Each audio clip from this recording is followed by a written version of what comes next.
ईश्वर की कर्मफल व्यवस्था में कोई कमी नहीं है, कोई गलती नहीं है, न किल्विषम, कोई गलती नहीं है, सब काम परफेक्ट होता है, इसीलिए उसको न्यायकारी कहते हैं। अगर उसके काम में गलतियां शुरू हो जाएं तो लोग उस पर भरोसा नहीं करेंगे।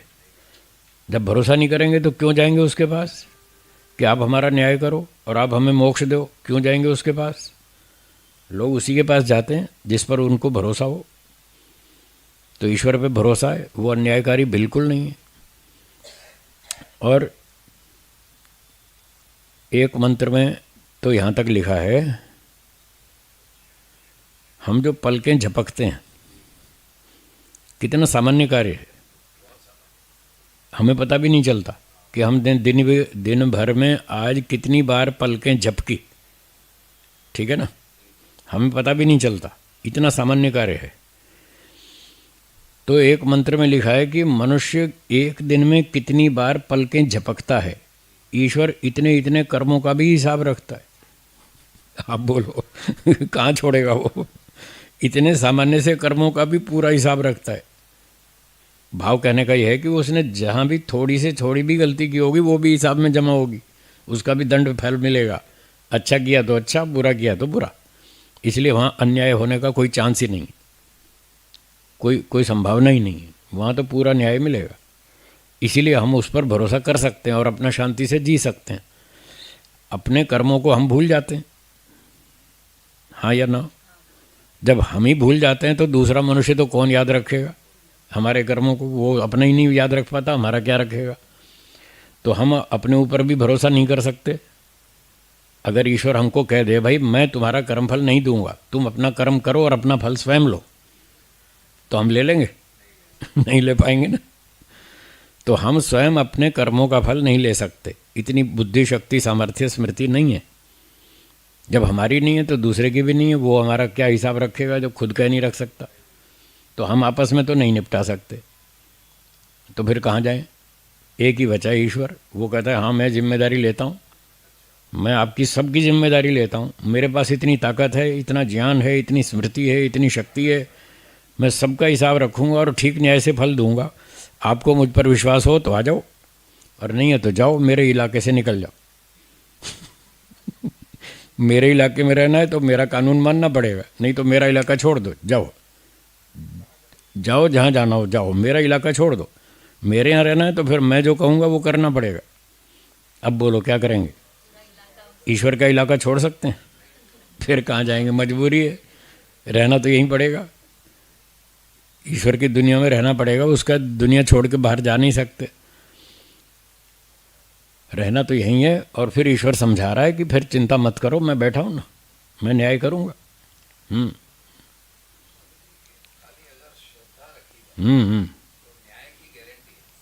पक्की गारंटी, हाँ जी बिल्कुल गारंटी, पक्की गारंटी, नहीं होगा। फीस ज़ीरो, फीस ज़ीरो, न्याय की पूरी गारंटी। चाहे करोड़ों साल के बाद भी आपको कर्मफल देना हो, आपको दिया जाए तो भी न्याय की गारंटी है, अन्याय कभी नहीं होगा। इतना हिसाब रखना, उसको याद रखना और ठीक से फल आपको पहुंचा देना, इस बात की पूरी गारंटी है, और फीस ज़ीरो है।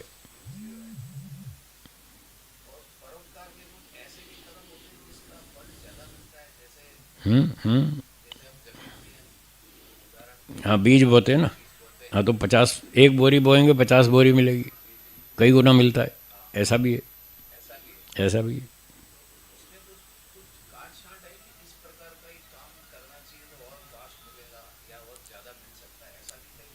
हाँ ऐसा भी है। जैसे योग दर्शन दूसरा पाद 12वां सूत्र, उसके भाष्य में लिखा है, दृष्टादृष्ट जन्म वेदनीय क्लेश मूल कर्माशयो दृष्टादृष्ट जन्म वेदनीय, ये सूत्र है 12वां। इसके भाष्य में लिखा है व्यास जी ने कि जो व्यक्ति अच्छे अच्छे काम बड़ी तीव्रता से करता है, तीव्र संवेग से, पूरी ताकत से विद्या पढ़ता है, महात्माओं की सेवा करता है, ईश्वर की भक्ति करता है, ध्यान उपासना करता है, उसको इसी जन्म में फल मिलता है। हाँ, उसको इसी जन्म में जल्दी फल मिलता है।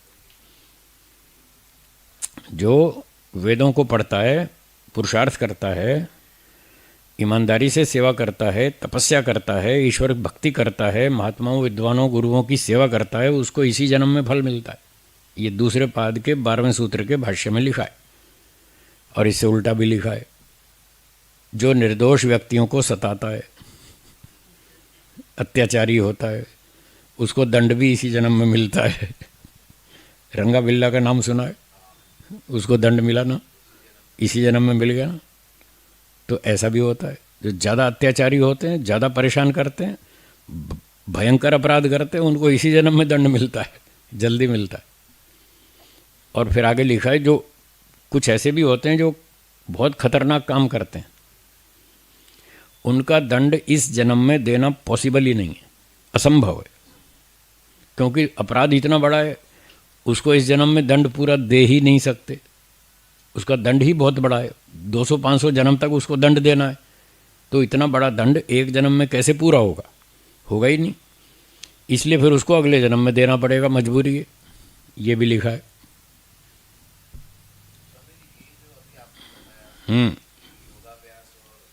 भक्ति करना, सेवा करना, हाँ, विद्या पढ़ना, वो मात्रा है। ये समय की बात है, जल्दी मिलता है। आपने जल्दी वाला पूछा था कि ऐसे कौन से कर्म हैं जिससे जल्दी फल मिलता है। अब मात्रा वाला तो वो उदाहरण ठीक है। मात्रा में 1 बोरी गेहूँ बीज के रूप में खेत में डाली तो 50 बोरी गेहूँ मिलेगी फसल उसकी, तो ये 50 गुना मिला। वो ऐसे कर्म है, आपने एक पुस्तक लिख दी अच्छी सी बढ़िया, स्वामी दयानंद जी ने सत्यार्थ प्रकाश लिख दी। अब उसको लाखों लोगों ने पढ़ा। अब जिसको लाभ हुआ उसके कारण ईश्वर उनको उतना फल अधिक देगा। यहाँ मात्रा बढ़ेगी, फल की मात्रा बढ़ेगी। इस प्रकार के कर्म है। कोई बात नहीं, उनके खाते में जमा होती रहेगी रॉयल्टी। यहाँ रॉयल्टी मिलती है ना। लता जी ने एक गीत गाया, उनको 8 लाख रुपया दे दिया, उसके मेहनताना गीत गाने की फीस उनको 8 लाख रुपए दे दी। अब उस गीत को जयपुर रेडियो स्टेशन पे बजाया गया, उसकी रॉयल्टी उनको मिलेगी। दिल्ली रेडियो स्टेशन पे बजाया गया, उसकी रॉयल्टी मिलेगी। भारत के जितने रेडियो स्टेशंस पर वो गीत रिले होगा, ब्रॉडकास्ट होगा, वो सारी रॉयल्टी उनको मिलेगी। ये तो प्रत्यक्ष कानून है, आज भी हम देख रहे हैं।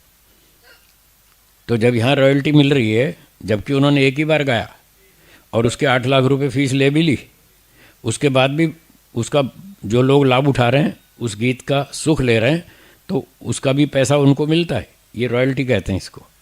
तो जैसे यहाँ रॉयल्टी मिलती है, ऐसे ईश्वर के कानून में भी मिलती है। आपके पुस्तक लिखी, आपने अच्छी लिखी और उससे लाखों लोगों को फ़ायदा हुआ, तो जितनों को फ़ायदा हुआ उतना आपकी रॉयल्टी बढ़ती जाएगी। फिर आपकी मृत्यु हो गई, उसके बाद भी वो लोग किताब पढ़ रहे हैं और मरने के बाद भी उनको लाभ हो रहा है, उसकी भी रॉयल्टी मिलेगी। अब इससे उल्टा देखो, एक आदमी ने गलत किताब लिख दी, दंगे फसाद वाली, तो गलत किताब लिखी, 50 लोगों का जीवन खराब किया, उनके दंगे हो गए, आपस में लड़ाइयाँ हो गई, उसका दंड मिलेगा। हाँ, कि तुमने लोगों को क्यों भड़काया, क्यों इनकी बुद्धि खराब की। फिर जितने अधिक लोगों ने गलत शिक्षा ली उस किताब से, उसका सारा दंड उसको भोगना पड़ेगा, उस व्यक्ति को, लेखक को, जिसने वो किताब लिखी थी। अब उसके मरने के बाद भी 1000 साल तक लोग उस किताब को पढ़ रहे हैं और उससे गलत शिक्षा लेके और परेशान कर रहे हैं दुनिया को। उसका दंड भी मिलेगा, उसकी रॉयल्टी भी उसको मिलेगी, बच नहीं पाएगा। बस यही समझा रहे हैं, दुख अज्ञान अनंत फला, बहुत दूर तक बहुत खतरनाक दंड भोगना पड़ेगा अगर गलतियां की तो। ऐसे व्यक्ति विचार करे, इति प्रतिपक्ष भावना, इस तरह से प्रतिपक्ष भावना की जाती है। और वो व्यक्ति सोचता है, नहीं, मैं ऐसी गलती नहीं करूँगा, मैं ऐसा अन्याय नहीं करूँगा, मैं ऐसी गलत पुस्तक नहीं लिखूँगा, मैं गलत पाठ नहीं पढ़ाऊँगा, मुझे 50 गुना 100 गुना दंड भोगना पड़ेगा। ऐसे जब विचार करेगा तब व्यक्ति गलत काम से बच पाएगा, नहीं तो नहीं बच पाएगा। मैं रोज़ सुना रहा हूँ ना, दंड के बिना कोई सुधरता नहीं। ये सूत्र प्रमाण, ये सूत्र उसका प्रमाण है कि दंड के बिना कोई सुधरता नहीं। वो दंड को विचार कर रहा है कि मैं गलती करूँगा तो खतरनाक दंड मिलेगा, इसलिए मैं गलती नहीं करूँगा। ये सूत्र महर्षि पतंजलि जी का है और महर्षि मनु जी ने तो बिल्कुल साफ शब्दों में लिखा है।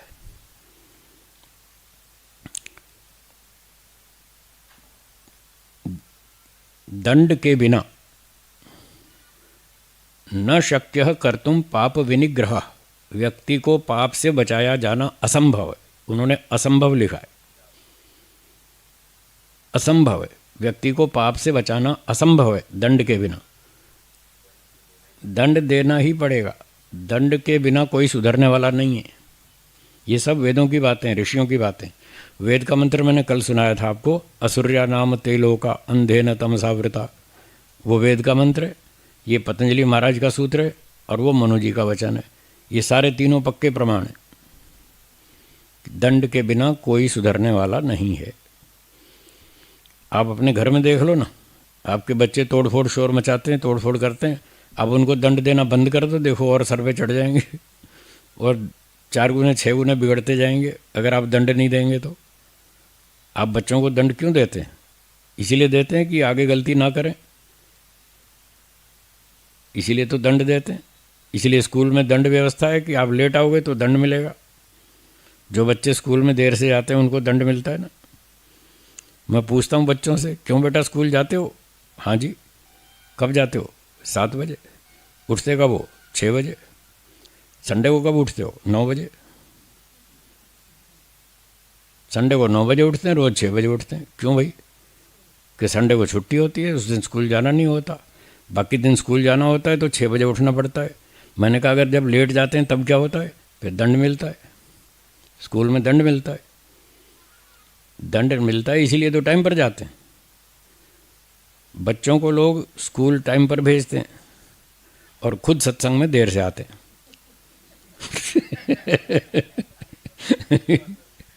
बच्चों को तो टाइम पर भेजते हैं स्कूल में और यहाँ सत्संग में देर से आते हैं। क्यों? यहाँ दंड नहीं मिलता। हाँ बोलिए। हाँ ठीक है।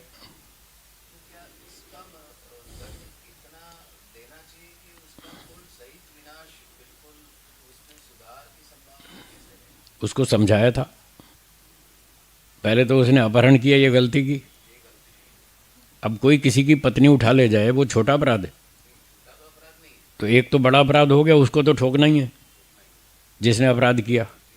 अब उसके घर वाले सारे उसको समझा रहे हैं, उसकी पत्नी ने समझाया, उसके भाई ने समझाया, उसके और मंत्रियों ने समझाया कि भाई ये काम गलत है, ये मत करो।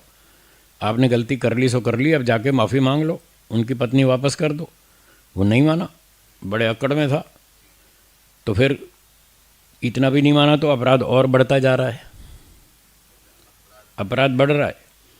एक व्यक्ति को पता नहीं था कि मैंने गलती कर दी, तो जब 4 आदमियों ने बता दिया तुमने गलती कर दी, और वो कहता नहीं नहीं मैंने कोई गलती नहीं की, मैंने ठीक किया है, तो अब उसका अपराध घटेगा या बढ़ेगा? बढ़ेगा ना। तो इसलिए जब समझाने पर भी रावण नहीं माना, नहीं सुधरा, तो उसका अपराध की मात्रा बढ़ती जा रही है। फिर उसके साथ कुछ लोगों ने सपोर्ट की, घर वालों ने। किसने सपोर्ट की? कुंभकर्ण ने और मेघनाद ने। तो इन लोगों ने उसको सपोर्ट की तो उसका अपराध और बढ़ गया। जब उसके परिवार वाले भी उसके पक्ष में हैं तो फिर वो विपक्षी व्यक्ति तो परिवार को भी उड़ाएगा। उसकी सपोर्ट में जितने लोग हैं वो सबको उड़ाएगा, वो सारे अपराधी हैं, पूरी सेना को उड़ाएगा। उसने लड़ने के लिए अपनी सेना आगे करी तो पहले तो सेना को ही मारना पड़ेगा, तभी तो राजा तक पहुंचेगा ना। इसलिए जो भी सामने आएगा उस सबको दंड देना पड़ेगा। वो अन्याय के पक्ष में खड़े हैं, ये सारे अपराधी हैं। जो अन्याय के पक्ष में लड़ता है, अभी तो पढ़ा ना, कृत कारित अनुमोदिता, वो अनुमोदन कर रहे हैं, उसका समर्थन कर रहे हैं कि हाँ तुम ठीक हो, हम तुम्हारे साथ हैं।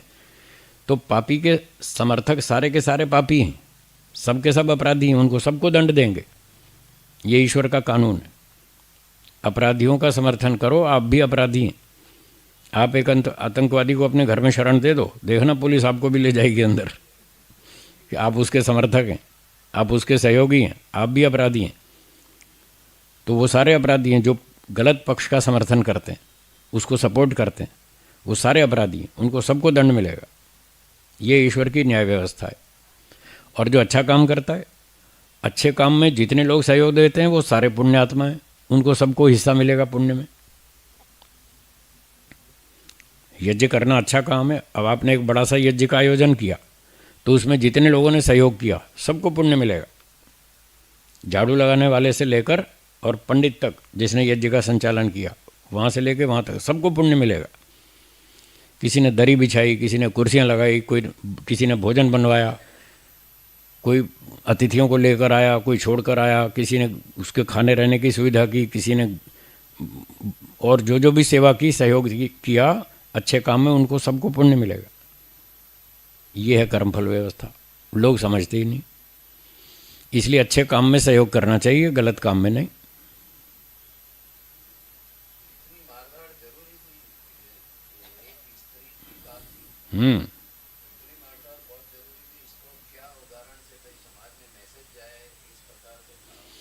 ये ईश्वर का न्याय है। ईश्वर कहता है जो अन्यायकारी है उसको उड़ा दो।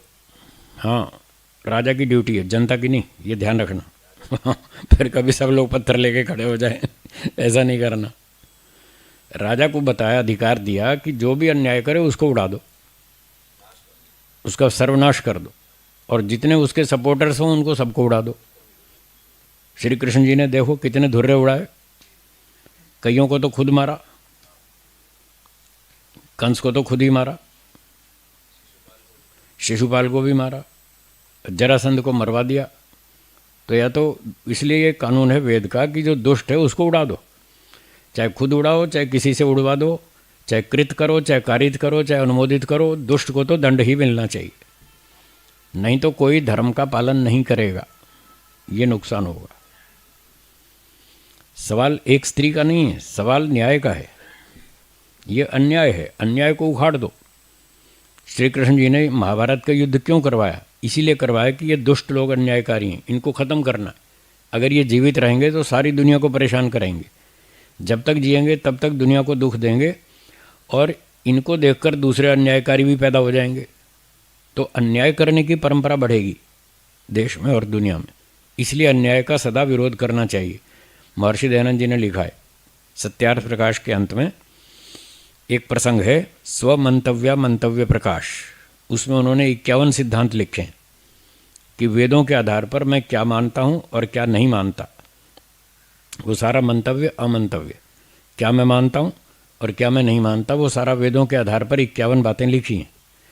वहाँ उसकी भूमिका में ये बात लिखी है कि अन्यायकारी चाहे चक्रवर्ती राजा भी क्यों ना हो, चाहे अन्यायकारी चक्रवर्ती राजा भी क्यों ना हो, उसका विरोध करो, उसके बल की हानि करो,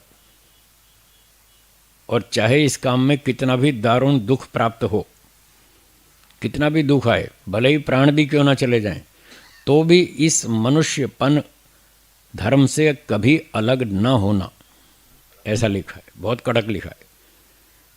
तो जो अन्याय का विरोध नहीं करता वो कोई इंसान है? जो अन्याय का विरोध नहीं करता, अन्याय का समर्थन करता है, वो कोई मनुष्य है? ऐसा ऋषियों का सिद्धांत है, ऐसा वेदों का सिद्धांत है। जान जाए तो जाए, वो रघुकुल रीति सदा चली आई, प्राण जाए पर, ये है धर्म का तो लक्षण। प्राण जाए तो जाए, प्राण की कोई कीमत नहीं है। प्राण एक बार जाएगा, 10 बार मिलेगा। ईश्वर बैठा है ना न्याय करने के लिए। ये प्राण तो वैसे भी जाएगा, खाट पे रोगी होके भी मरेंगे और सीने पे गोली खा के भी मरेंगे। मरना तो है ही, तो सच बोल के मरो, ईमानदारी से जी करके मरो, धर्म की रक्षा करके मरो, आगे पुण्य मिलेगा। और झूठ बोल बोल के तो और पाप कमाएंगे। जब तक जिएंगे तब तक पाप का गठरी बड़ी होती जाएगी और आगे भयंकर दंड भोगने पड़ेंगे। तो झूठ बोलकर 40 साल जीने की अपेक्षा सच बोलकर 4 दिन जीना बेहतर है। पुण्य कमा के मरेंगे, उसका आगे फल अच्छा मिलेगा। और 40 साल झूठ बोल बोल कर जिए तो पाप का ही बंडल बड़ा होगा ना, तो उसका तो आगे भी दंड भी मिलेगा और इस जन्म में भी टेंशन में रहेंगे। जो आदमी झूठ बोल बोल के जीता है, मूर्ख बनाता है दूसरों को, अच्छे भले खामखा सज्जन लोगों को परेशान करता है, वो तो इस जन्म में भी टेंशन में रहेगा, शांति से नहीं जी सकता। तो ये सारा फल लिखा है यहाँ योग दर्शन में, इसी सूत्र के भाष्य में लिखा है। 34वां जो हम पढ़ रहे हैं इसी के भाष्य में लिखा है, व्यास भाष्य में। यहाँ तो बहुत संक्षिप्त सूत्रार्थ है, भाष्य देखिएगा, वहाँ लिखा है कि जो आदमी दूसरे को परेशान करता है ना, फिर वो जब बुढ़ापे में जब रोगी हो जाता है और वो मरना चाहता है और मर नहीं पाता है, वो जीते जी रोज मरता है। ऐसा ऐसा लिखा है। वो मरना चाहता है पर उसकी जान नहीं निकलती, दम नहीं निकलता, और वो बेचारा तड़पता रहता है। ये उसके पाप कर्मों का दंड है जो उसने दूसरों को परेशान किया था। तो इस जन्म में भी दंड, और मरने के बाद तो फिर सुअर, कुत्ता, सांप, बिच्छू बनने ही वाला है वो। इस तरह से व्यक्ति दंड को समझे। हाँ, बस दंड समझ में आएगा, बस वही सुधरेगा और कोई नहीं सुधरेगा। ये बात इस सूत्र में बताई जा रही है। इस प्रकार से व्यक्ति प्रतिपक्ष भावना करे और उस वितर्क का विरोध करे कि मैं झूठ नहीं बोलूँगा, मैं छल कपट नहीं करूँगा, मैं धोखा नहीं दूंगा, मैं व्यभिचार नहीं करूँगा, मैं अन्याय नहीं करूँगा। भगवान मुझे कहाँ कहाँ सुअर, कुत्ता, बैल, पता नहीं क्या वृक्ष बना देगा, बरगद का पेड़, 200, 500, 1000 साल तक दंड भोगना पड़ेगा। ऐसे दंड को याद करो, आप गलती नहीं करेंगे। और एक बढ़िया उदाहरण भी लिखा है व्यास भाष्य में। कुत्ते आपने देखे हैं, कुत्ते खाते हैं ना, कुत्ते खाना खाते हैं ना, कभी कभी ज़्यादा खा लेते हैं लोभ के कारण, फिर वो उल्टी कर देते। ज़्यादा वो पचता नहीं ना, फिर उल्टी कर देते। चलो यहाँ तक तो ठीक है, उल्टी कर दी। अब आगे बहुत खराब है। वो कभी कभी जो उल्टी करते हैं उसको भी वापस खा लेते हैं। कभी देखा होगा आपने। किसी ने देखा है कुत्ता उल्टी करके वापस चाट लेता उसको।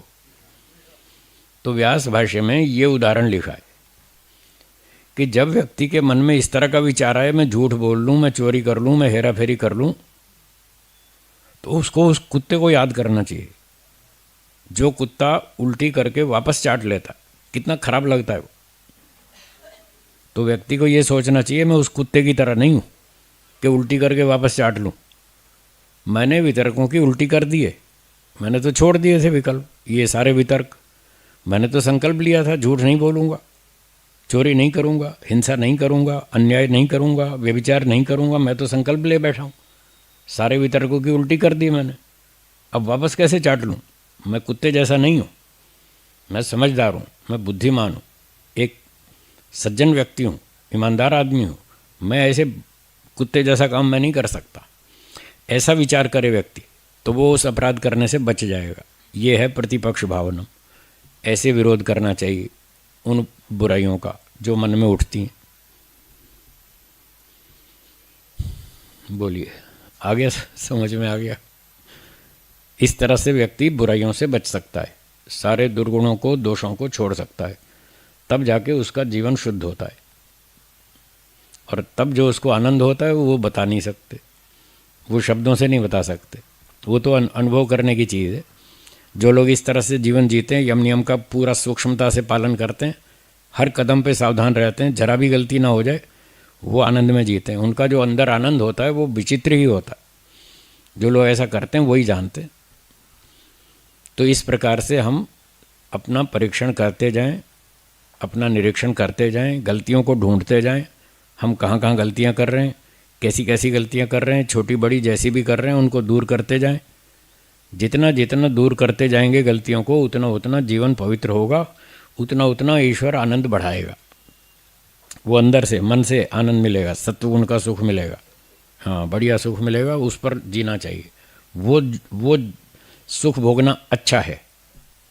और जो इंद्रियों से बाहर से भोगते हैं वो अच्छा नहीं है, वो भी सत्व का ही। फल फूल खाते हैं, मिठाई खाते हैं और घूमना फिरना आदि करते हैं, उससे जो हम सुख लेते हैं वो भी प्रकृति का सुख है, इंद्रियों से भोगा जा रहा है, पर वो अच्छा नहीं है। ये जो पुण्य कर्म करके, यम नियम का पालन करके जो हमें अंदर से सत्वगुण का सुख मिलता है ईश्वर की व्यवस्था से, ये अच्छा है, इसको भोगना चाहिए। और इसको भोगने से व्यक्ति की योगाभ्यास में उन्नति होती है। इसलिए ये अच्छा है कि हमको वैराग्य और मोक्ष की ओर ले जाएगा। जो इंद्रियों से सुख भोगते हैं वो राग द्वेष में और बंधन में फंसाएगा, इसलिए वो अच्छा नहीं है। ये कारण। ठीक है जी।